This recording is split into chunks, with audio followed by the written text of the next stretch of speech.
The following program is a production of Pioneer Public Television.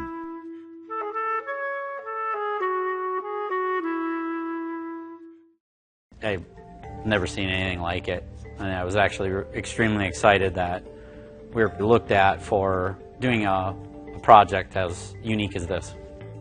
I knew it was going to be kind of a once-in-a-lifetime thing, and I was just really excited that we were going to get to do it. Welcome to Prairie Sportsman. I'm your host, Brett Amundsen.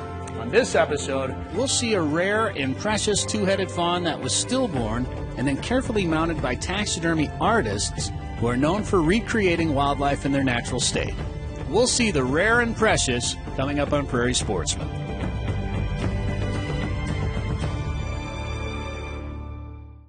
Funding for this project was provided by the Minnesota Environment and Natural Resources Trust Fund, as recommended by the Legislative Citizen Commission on Minnesota Resources, and by American Surplus, Ice Castle Fish House RV, Minnesota's largest manufacturer of premium portable ice fish houses, and a proud supporter of the annual February Ice Castle Classic Fishing Tournament. More information at icecastlefh.com.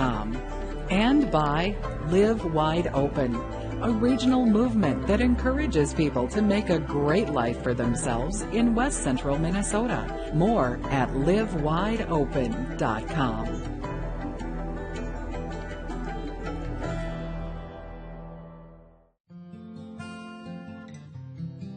Lou Cornicelli, DNR Wildlife Research Manager, thought that after 25 years of rare sightings in the outdoors, nothing could surprise him.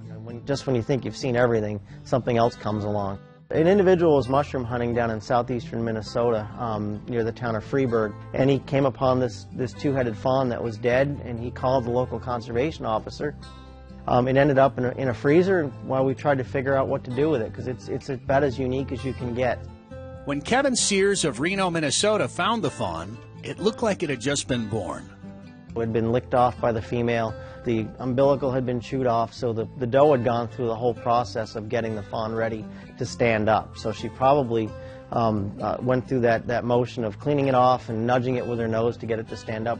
It was stillborn at the time, so she probably spent a little bit of time with it and then wandered off when she realized it was dead. So it was in about as pristine condition as you could find at that time of year. Being late May, early June when fawns are born, it doesn't take very long for either a coyote or a dog or a cat to find it, or to deteriorate because of the warm temperature. So we got pretty lucky. The amazing thing is that it was carried to term, and when they did the MRI to look at the internal organs, it had one liver, had one set of lungs, but it had two hearts, and it had a fully developed skeleton all the way up to the head. So it's pretty neat. But we have seen it in cattle. The University of Minnesota actually has a couple of examples in I think in cattle and sheep, but not in white-tailed deer. You also have to realize that it probably happens in the wild occasionally, but it's a wild animal, so they disappear rather quickly. With a carcass this rare and precious, Lou turned to a reputable taxidermist known for mounting unusual wildlife in realistic settings. Robert Utney, owner of Wild Images in Motion, along with taxidermist Jessica Brooks. It wasn't very difficult to choose Bob and Jessica. I appreciated very much his artistic sense in working with this animal. Just in general, as you look around the shop and see the kind of work that he does, it's far more than trophy display. It's really an art form. I've never seen anything like it, and I was actually extremely excited that we were looked at for doing a project as unique as this. I knew it was going to be kind of a once-in-a-lifetime thing, and I was just really excited that we were going to get to do it. Robert invited us into his studio to watch them mount the delicate fawn. Basically today we're going to be assembling the animal and doing all the details. The cast is made from a urethane foam. We have liquid pour foam that we add to it, and then we can bend it and manipulate it where we want, staying with the natural anatomy. Each head individually had its own characteristics. One had more of a round skull, One had more of like a Roman nose almost. Yeah, Roman nose. And one was more slender, one was more stocky, so we wanted to capture the individual details of each head, which we thought was pretty interesting. And then along with that, the carcass itself would have no muscle tone, so it can't look bulky. It needs to look slim and really kind of loose-skinned. Yeah, it has almost like a gaunt look to it that if it had been up and moving around, it probably wouldn't have had. So we'll be recreating that when we do actually put the skin on. The goal is to make it look dead. So we didn't want it tucked in and holding itself like it would, you know, a newborn fawn, which they'd probably do that almost immediately to lay silent. We wanted some looseness to the body, and then also to display both heads, so it wouldn't look like, you know, they're laying together. it took probably about a day's worth of work to fully alter the form. It took about a day's work of prepping the hide, and then the tanning process took a few days. So the prep work actually ends up being a lot more than the time it takes to actually mount the animal itself. What we'll be doing next is removing the heads, and then we're going to get the skin stretched over the body, pin it in place, make sure that everything's fitting properly, make sure that the spine and the necks are aligning up properly. We'll start getting the ears filled with, we're going to use a 2-part resin and epoxy clay, which is a self-hardening clay to sculpt the ears. Bob usually does the form altering, and then together we both sort of do the claying process, the sewing. Bob's going to do the faces, and then, yeah, the rest of it we do together. One person working on one project can't see everything, and we really rely on each other to, you know, catch something the other's could miss. Right now I'm mixing up, it's a 2-part epoxy that hardens in about 12 hours will be rock hard. This will be for the feet or the hooves. It ends up being more solid.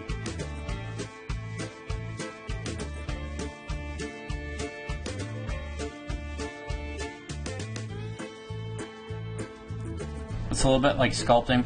It's where we know there's going to be soft, or there should be loose skin, or there's going to be loose skin. We get the main area first, the main area of the body, and then we glue as we go. For each leg, will get glued individually. We don't put it on everything. Probably go right there too. When it starts absorbing into the skin, you can't taxi the skin at some point. You got to re-wet it. There we go.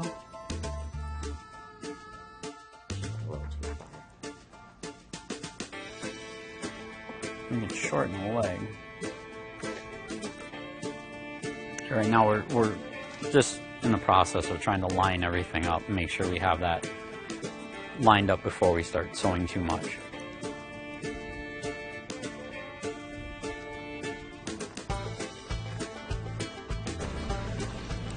So I'm getting ready to put this foot on.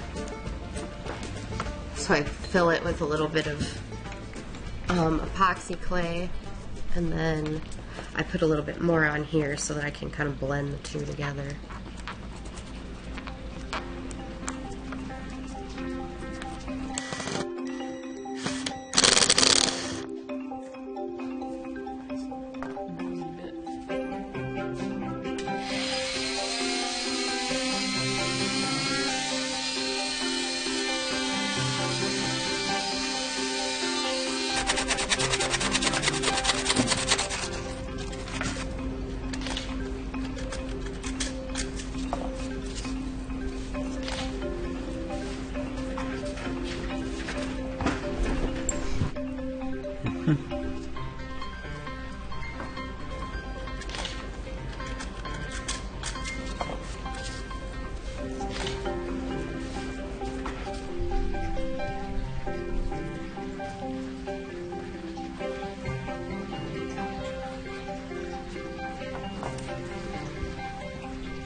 You're dealing with a couple flaps of skin, and most of my mounts, I think the ears are extremely important. They project an attitude, and even in this being dead, it's still key to the overall look. Obviously, you wouldn't want them like alert, and then you have to get the right look, the right thickness. And as with anything, every part of it's important, but to me, that's one of the more difficult areas of any animal, is the ears. Yeah. Or the ear base, just all of it. One of the heads can have a little bit of an open eye, but not much. I'm going to do that so the one that is open is clouded. It's not, it's not a live eye, so it has a different, clouding is probably the best Bit description. Of blue haze. Yep. The finished mount is a work of art, and as far as we know, it's the only two-headed fawn in existence. It's being displayed in wildlife shows, and the DNR will give it a permanent resting place where all can see this rare and precious tiny deer.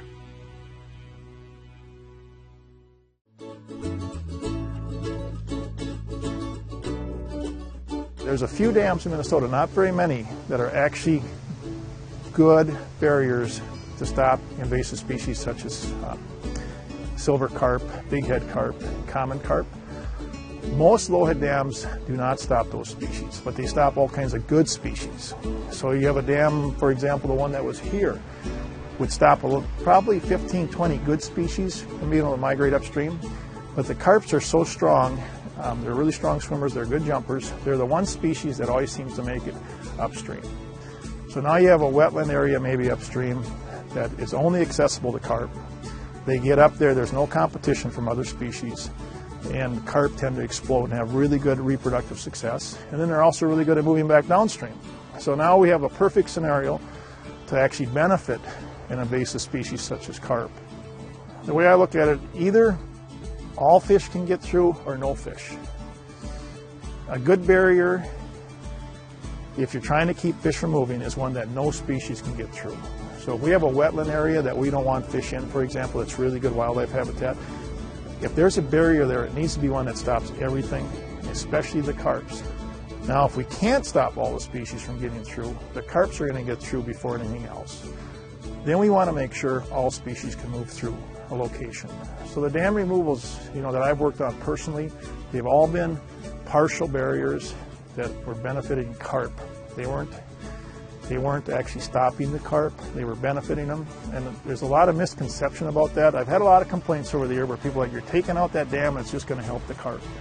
It's just the opposite. We're taking out the dam, we're going to help 20 other species of fish get up into those habitats that the carp were getting through, by themselves or with fewer species. So you get that species diversity. Some of these things eat carp, they eat carp eggs, they compete with them for plankton type foods. All those species in there really help decrease the number of carp overall. This segment has been brought to you by the Aquatic Invasive Species Task Forces of Big Stone, Candy, Ojai, and Yellow Medicine counties. Robert Utney, owner of Wild Images in Motion, loves a challenge.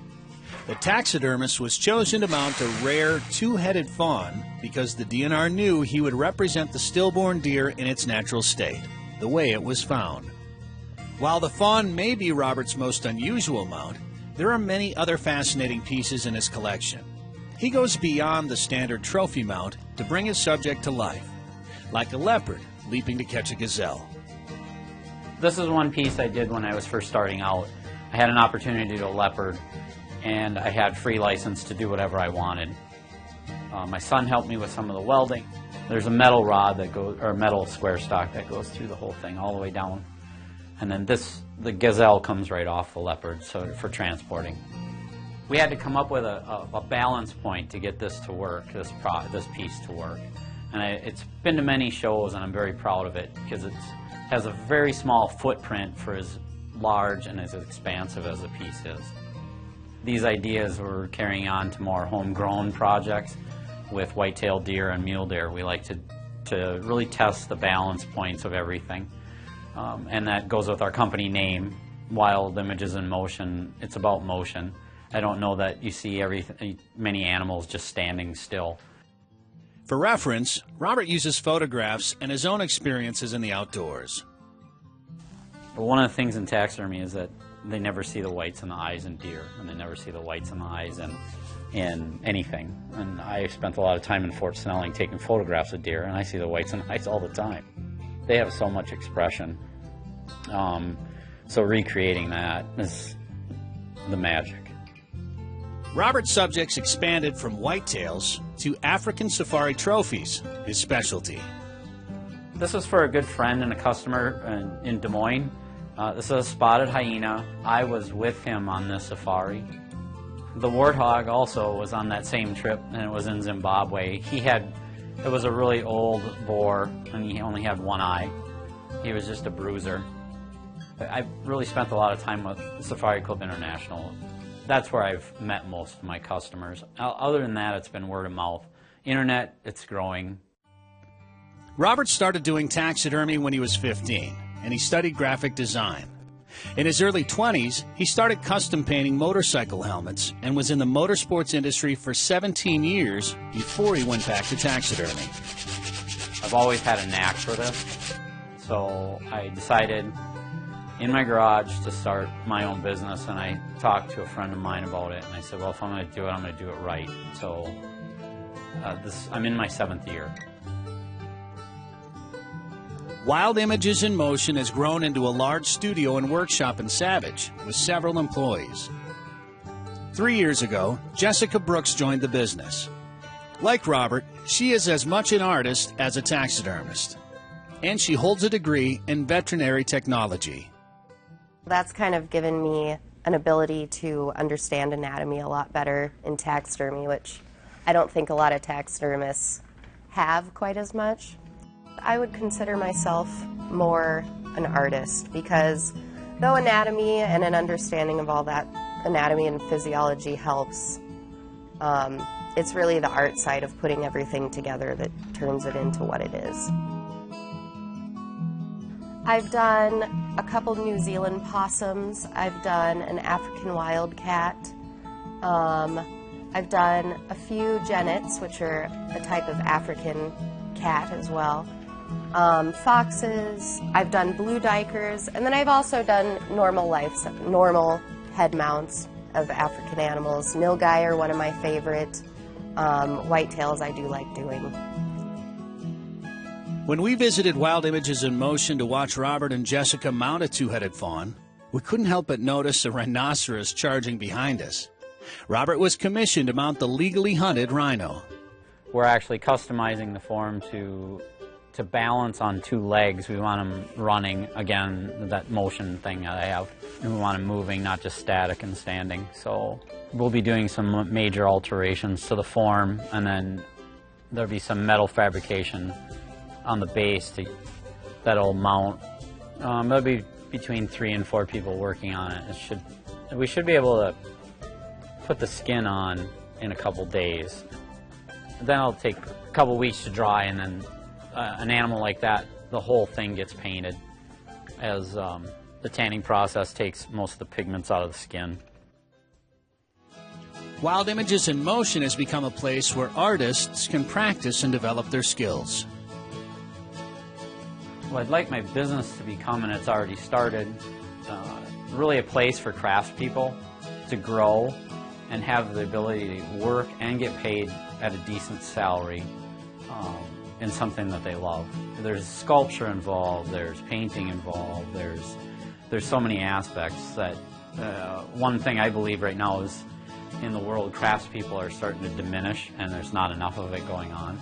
So my business is, part of the design was to be a destination place for really talented people.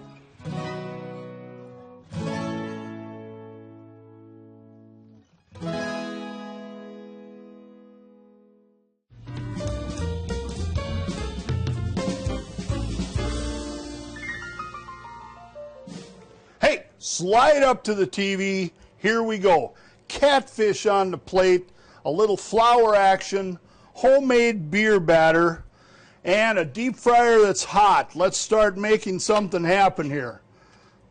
We're going to get this coated, and you'll see I've got it tacky enough so that it just hangs on there and it'll string away. This way it'll hold on the best for me.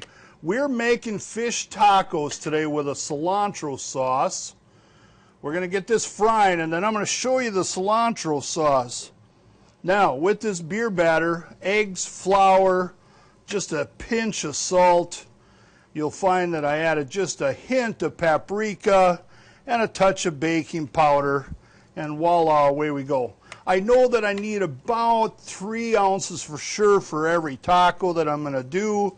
I like to cut them into strips. Makes it a little easier when I'm going to fold this all up for my guests, so it makes it a little happier. The other thing I'm going to suggest to you is I'd like you to always remember to, if you can, try to buy a tortilla that has a little bit of color to it. There's always 2 sides to the tortilla, one that's going to be a little smoother than the other. I prefer having the smooth side in. I'll show you why right now. We're going to take the sauce that I made, which was nothing more than mayonnaise, fresh cilantro, that's the green that you see in there. The reason for fresh, other than the dried, and I know both could work, the fresh will have so much more pronounced flavor for you. So that's the big reason. You'll use sugar or some type of sweetener in here to enhance it a little bit for you, and then I just used lime juice. Lime juice is what thinned this down so that the mayonnaise would spread like you see here. Now what I'm going to do is we just want to coat this whole thing, because the rest they can add to themselves here when they're eating. On the flip side, you'll see the lettuce here. I'll suggest julienning it. This way it'll wrap together nice for you, and it seems to be easier to eat. That way you're not pulling a big chunk of lettuce out of it while you're going to town on this sandwich. We're going to pile it right to the middle, like so, leaving about a ½ an inch or so on the edges. The reason for that is we're going to end up folding this in and rolling it up. Now, back to the fish here. You'll see that browned really fast. If you don't have a little Fry Daddy or deep fryer handy, fry pan works, but you know that oil's got to get up to about 350 degrees. That's where that action is going to happen, and you're going to get that golden action happening.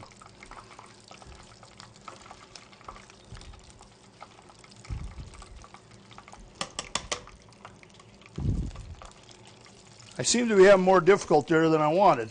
But on the plate to set it up, I'm just going to use a simple little bit of veggies, just a pinch of kosher salt, and a little bit of oil on the tomatoes. I did put a little bit of cilantro there, so if you've never seen it before, it looks a little bit like parsley, but it has a very nice pronounced flavor. So with that having been said, here's our catfish. You'll see that we get to be crispy hot. Okay, we'll put a couple of these down. You could use cheese on this if you wish, but you don't have to. We'll set a couple of these to the side. Now, tuck these together, fold in your ends, just like you're going to make a burrito. You're going to wrap, fold, wrap it over. You want to make it tight. Here we go, tight, wrap, wrap, wrap. Perfect. To that, cut it on the bias, like so. Take your sandwich, serve it just like that. This is a fish wrap, ladies and gentlemen. I'd love you to try it with that cilantro sauce. You enjoy.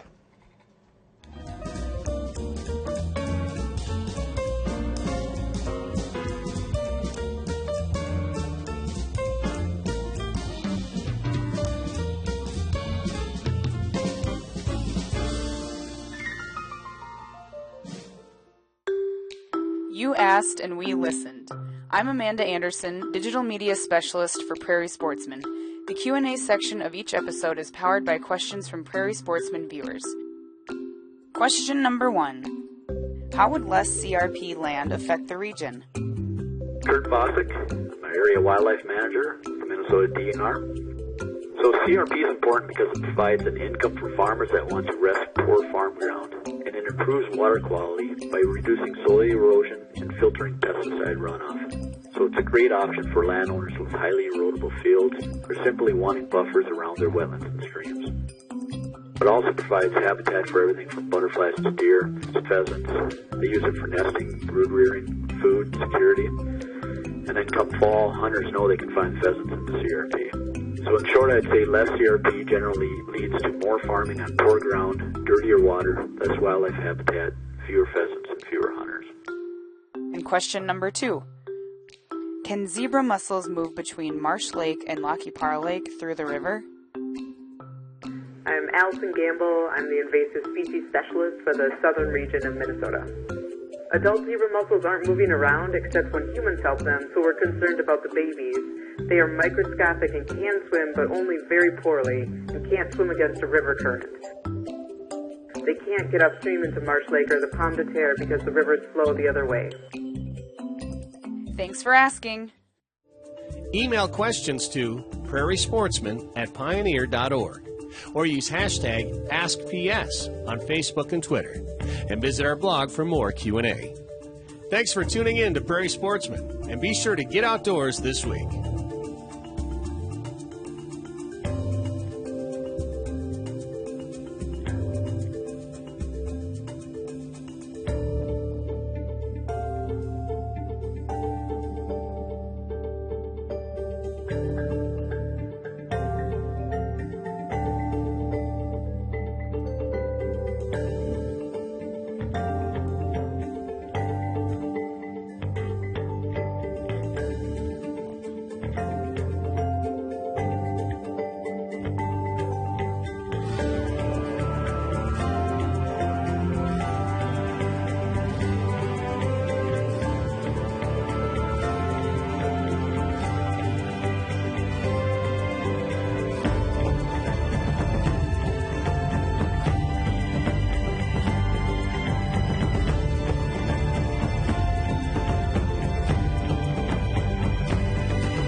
Funding for this project was provided by the Minnesota Environment and Natural Resources Trust Fund, as recommended by the Legislative Citizen Commission on Minnesota Resources, and by American Surplus, Ice Castle Fish House RV, Minnesota's largest manufacturer of premium portable ice fish houses, and a proud supporter of the annual February Ice Castle Classic Fishing Tournament. More information at icecastlefh.com. And by Live Wide Open, a regional movement that encourages people to make a great life for themselves in West Central Minnesota. More at livewideopen.com.